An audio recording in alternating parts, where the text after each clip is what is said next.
I'm really excited to be here because we've got probably a first in terms of enterprise and blockchain and VC. Can we all say that in one sentence or a phrase? That's a pretty amazing statement in and of itself. It's a nascent space, and I think blockchain as a space has been really more so on the investment side, been marked by the crypto side and the ICOs and all of that. And what we're really seeing and emerging is this new brand of investment in enterprise blockchain that is more looking at blockchain as technology, not necessarily on the crypto side, not necessarily anything to do with ICOs or tokens as a matter of fact. So I have a really great panel here for you. So I'll start off the conversation. You probably saw that Deloitte put out a really amazing 2019 blockchain global survey. And it's pretty overwhelming in terms of what industry is doing, in terms of the adoption of technology, in terms of 53% of the survey participants indicating that this was a critical technology that they were evaluating for their businesses, in terms of 83% of respondents saying that this was going to be a technology that was going to be compelling for them. So how does that translate to those of you that are in investments and are looking at investment opportunities in this? There's clearly, if you were part of the opening keynote, you heard Dale talk about so many use cases in so many different sectors. So you've got fintech, that's a really great area. There's been a lot of activity in that space. Healthcare, probably number 2, if not number 1 already in terms of the opportunities and potential in that space. And then you've got supply chain, logistics, you've got power and energy even, you've got public sector use cases, you've got a plethora of different applications of this technology. So from an investment standpoint, I'd like to kind of dive in and really talk about how that plays out from your perspective. Arun, shall we start with you? Sure. The way I think about blockchain and its application to the industry is twofold. One, a lot of industries tend to be very transactional in nature. So if you mentioned finance and healthcare and retail, and pretty much every industry involves a series of transactions among multiple parties. And typically in these industries, trust is often a big issue. Mm-hmm. So in those scenarios, what normally happens is you have a clearinghouse or a middleman in place to kind of address that problem. That's obviously inefficient in many ways and expensive and doesn't really address the problem. And blockchain is this technology that can really solve that. So when I talk to CIOs or companies that can potentially apply blockchain, that's one of the biggest things they bring up is we've been using people to address these challenges. And if a technology can come in and replace that and bring efficiency, there's a lot of cost savings, there's increased revenue, there's improved efficiency, and that I think is driving a lot of the interest that we see. Cool. Jay? I think that aligns a lot with what we're seeing as well. Closer to the mic. I think that aligns with what we're seeing as well. Really large part of the way the world works is you take from one trusted source and you communicate something to another trusted source. And what you decide internally is completely opaque, right? No one can know what's going on. What's really interesting to us is blockchain as a technology allows you a way to sort of make that transparent and have trust baked into every single piece of communication that can be done. And we're seeing interest with a lot of people that we're talking to in very interesting ways of using that. Ruchita. Sure. So I'm a healthcare investor, so most of my comments will be related to healthcare. If you think about the $3.5 trillion healthcare industry in the US, there are many problems with that, but at the core of it, if you think about some fundamental problems, I classify them as 4 main problems. There are too many intermediaries in this industry. The data exists in silos. There is lack of trust between the intermediaries. The payers and the providers don't trust each other. Pharma doesn't trust either one of them. Patient doesn't trust any one of them. And so there's complete lack of trust between the different intermediaries. And then finally, there's complete lack of interoperability. And so So there's been a lot of regulation in the industry trying to enforce interoperability, but we're still ways behind. And so blockchain is one of the platforms, one of the technologies that has the capability to solve all four of these problems. So it gets rid of intermediaries, it enables all the data to come onto one system, and it enables trust to what was said earlier on this panel. It enables trust by bringing transparency and auditability into the platform. So, so for that reason, we believe as an organization and as a fund that blockchain has very fundamental power to transform healthcare, but we start with baby steps and we start with very, very focused applications. So let's talk about some of those baby applications, because I think you have to walk before you run, and admittedly, each sector is going to have its own rate of adoption. Fintechs, for example, is a beautiful use case for technology such as blockchain, because they work in this digital currency sort of land anyway, and so digital assets and digital currencies just kind of go together. And so we're seeing a lot of use cases in fintech, and that's a really great area. Are you seeing any applications besides fintech? So take healthcare, for example. What are the kinds of things you're seeing? Are they patient information related, or are they not patient information related? Where are you at? Where are you seeing that, even from Sanofi's perspective? Yes, so patient information related is a very important use case. I think it's a little further out. There are many near-term enterprise use cases which I think are actionable today, and it's actually a pain point for organizations. So the number one use case for pharma is in the supply chain aspect, and it's not just a pharma problem, it's a problem in many industries. And this probably has been discussed in one or more of the panels earlier today. But what makes it very acute in pharma is the problem with counterfeit. And for the entrepreneurs in the room, counterfeit is actually a $200 billion problem, right? So talk about a big problem. When you talk about the pharmaceutical supply chain globally, it is estimated that 1% of all the drugs in supply are actually counterfeit. And when you talk about developing world, it goes up between 10 to 30%, right? So this is not just an industry problem, it is a patient problem, because patients are dying because they're not getting access to correct medication. And so as a result, the government passed a Drug Supply Chain Security Act, which requires pharma companies to track at the SKU level where their drugs are going through the supply chain, right?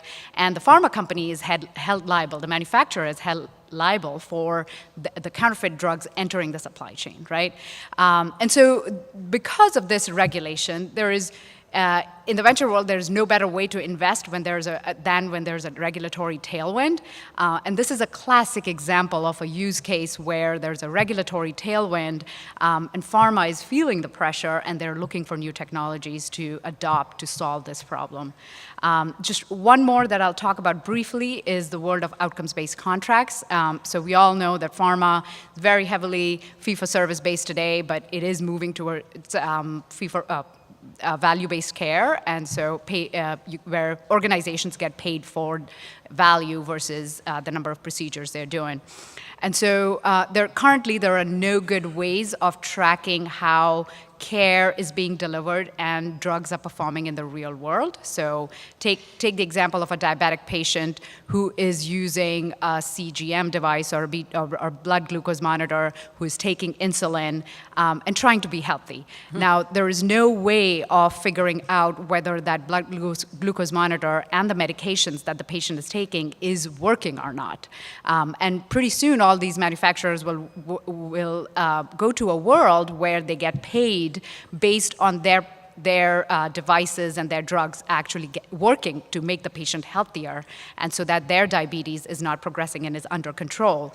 Currently, there's no way of monitoring that patient and how that patient performs on a daily basis. But now, with the world of IoT and with the world of analytics, I think, and that combined with blockchain, very powerful use case of enabling outcomes-based contracts.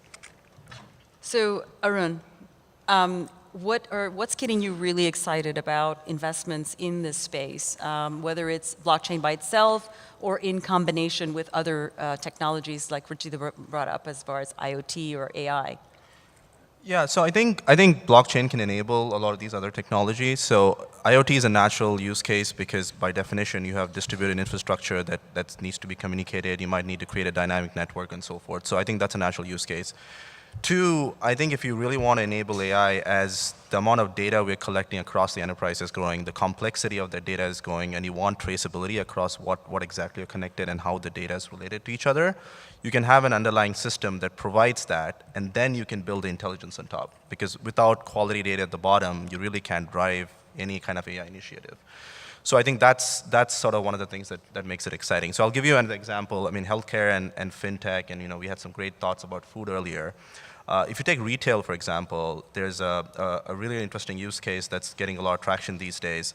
If you think about couponing, basically, right? I mean, a lot of us have used coupons to buy food. So typically, the way coupons are set up today are very simple. You buy 2 of these, you get a discount. What retailers really want to do is do very kind of complex mechanisms. You buy 2 of these, 3 of that, and 1 of that within the next week, and we can give you discounts, because that enables a better, it ties in better to how people tend to buy food and groceries and so forth. That is not possible today because a lot of manufacturers and retailers don't trust each other. They never believe that these sales actually happened. So there are companies now that are coming up which are setting up smart contracts that automatically trigger the right discounts. And that enables a new level of intelligence on how consumers actually buy products, which today is not really possible. So that's an example where the ability of the blockchain infrastructure can drive a lot of intelligence on top. Jay, did you want to add any comments on that? No, the thing that we've seen the most so far is IoT seems like a very natural, place for blockchain to be integrated. One, because there's a proliferation of massive amounts of data, and two, is there's a digital transformation going on where a lot of the things we were talking about in the earlier panels are done on paper right now. So there's first of all a major trend going on towards just getting that all onto computers. And the nice part about that is now we can tackle on using blockchain and related technologies, things like provenance, traceability, trust, and bake that into these second generation apps that we're able to build right now, which leads to safer medicines, less wastage in retail, and everything related to supply chain seems like a very first base great use of technology of blockchain. So we've heard some really great thoughts, not only earlier in this track, but also yours now adding to this and saying where are the real use cases and why. What are some of the investments you have made or are evaluating? What are some of those examples of those use cases in terms of investments that you can discuss? Any of you? Sure, I can go. I mentioned retail since we actually have an investment in the space. It's a company called Caligo, which is doing exactly that. And they're working with a number of the large retailers and manufacturers. Another one that we've made is an identity company. There was a great example that X gave earlier. This is more tied to the enterprise and helping manage identity across companies. So if you're a contractor, you're working with 10 different companies, you don't want to create 10 identities. And how do you do that? There's one in the supply chain in actually the healthcare space that we're looking at right now. So those are some examples. Great. Jay? Majority of the investments we made thus far have been more on the crypto side. Okay. That being said, we've evaluated a number of ones on the enterprise side.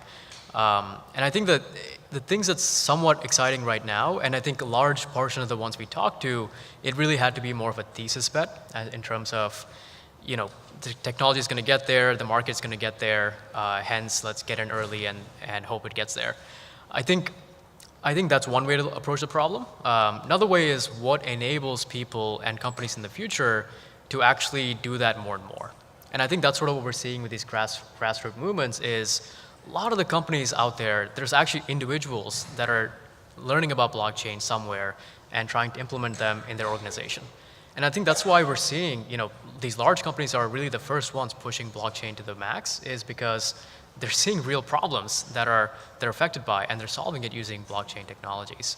So I think we're still pretty early in that phase, and we're still looking to see exciting companies to back. Okay. And I think it's an evolving process for us.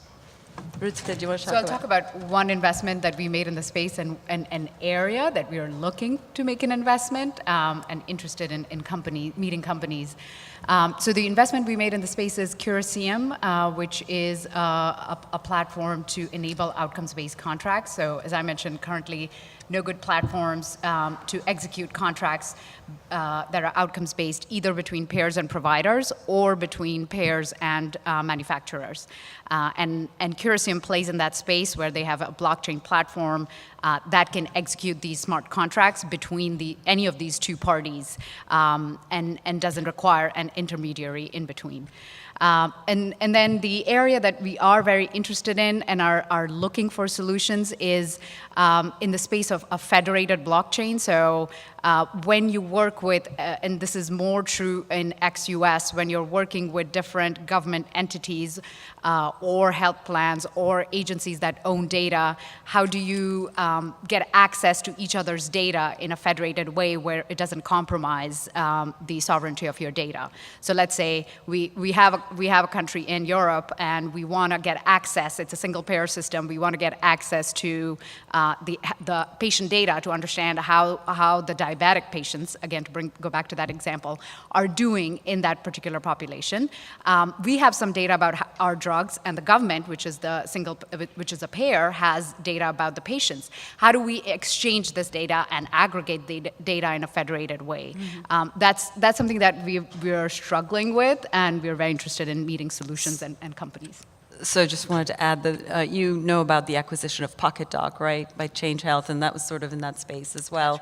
I mean, I think data itself is really, for me personally, the heart of all of this. Whether we're talking trust, whether we're talking transparency, whether we're talking veracity, it's all about data, right? And so I look at the entire arc of data, and to me, one of the exciting things that I see in terms of the intersection of blockchain and AI and IoT is really the continuum that you can establish around data. So to the extent that the use case touches on how do you source quality data, because blockchain is wonderful, but one of my favorite phrases is, if you can't have good data coming into the system, you're going to have immutable garbage.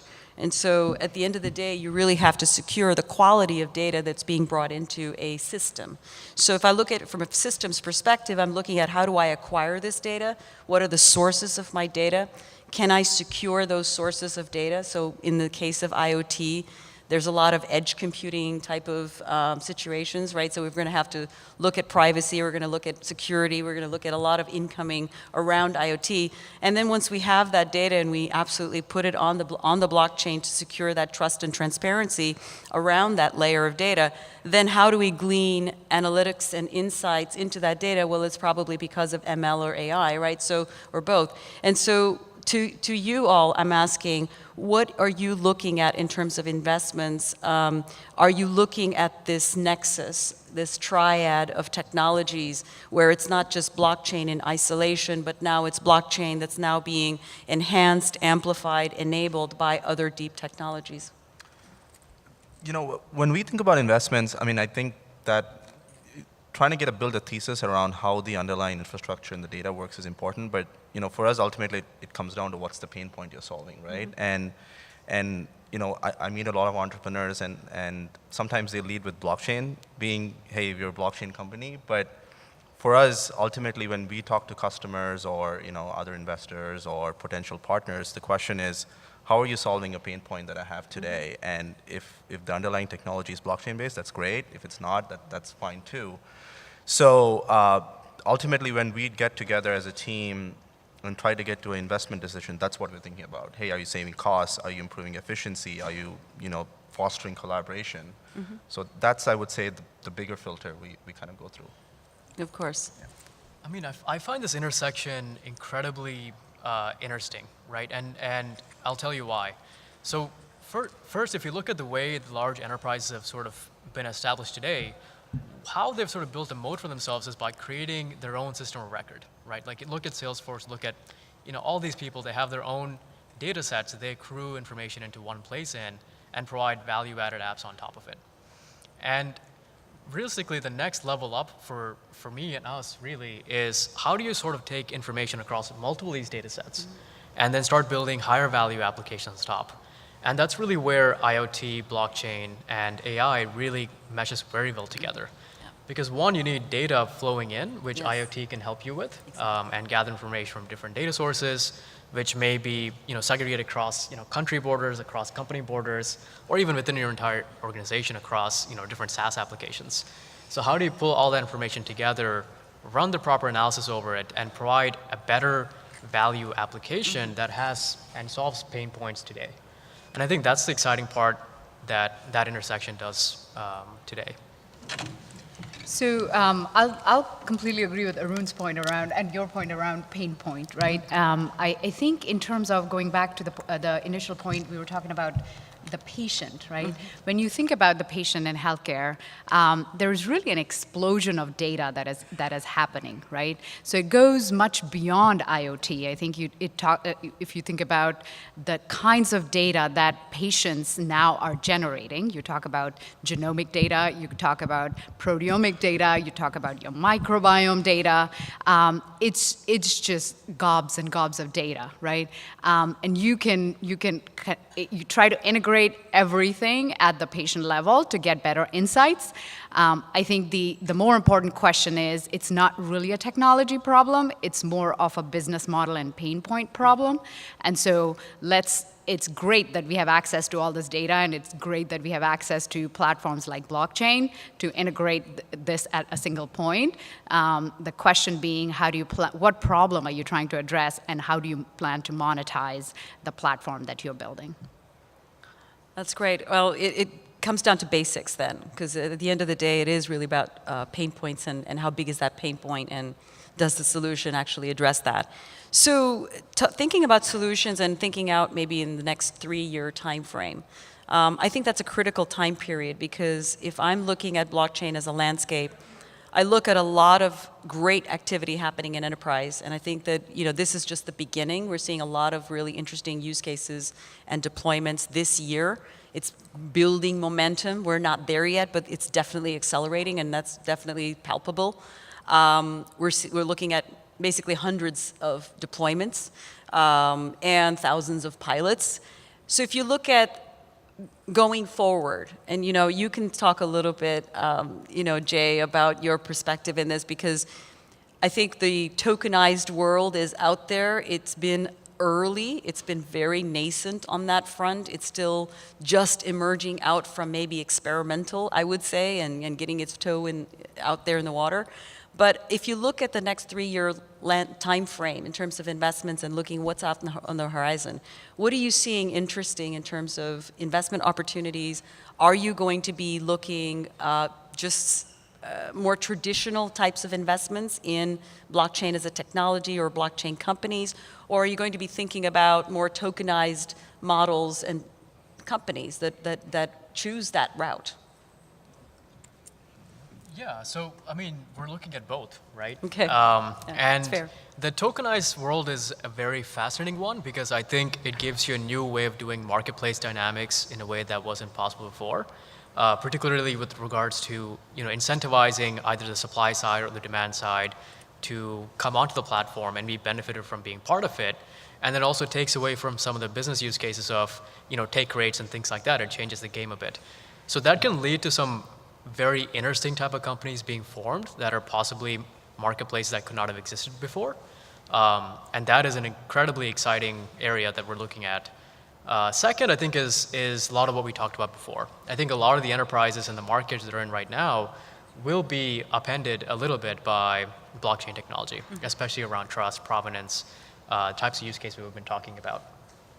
Awesome. Arun, do you want to? Yeah, I think we're similar. We're looking at both, and I think the second point that Jay made around some of the disruption that they can cause, and also create sort of new workflows and opportunities, right? So I think there's a lot of potential for that, and I really hope in the next 3 to 5 years, we're obviously still early, that some of the promise of blockchain, that transparency, that accountability can actually be shown and proved in enterprise use cases. So I'm hoping that will happen.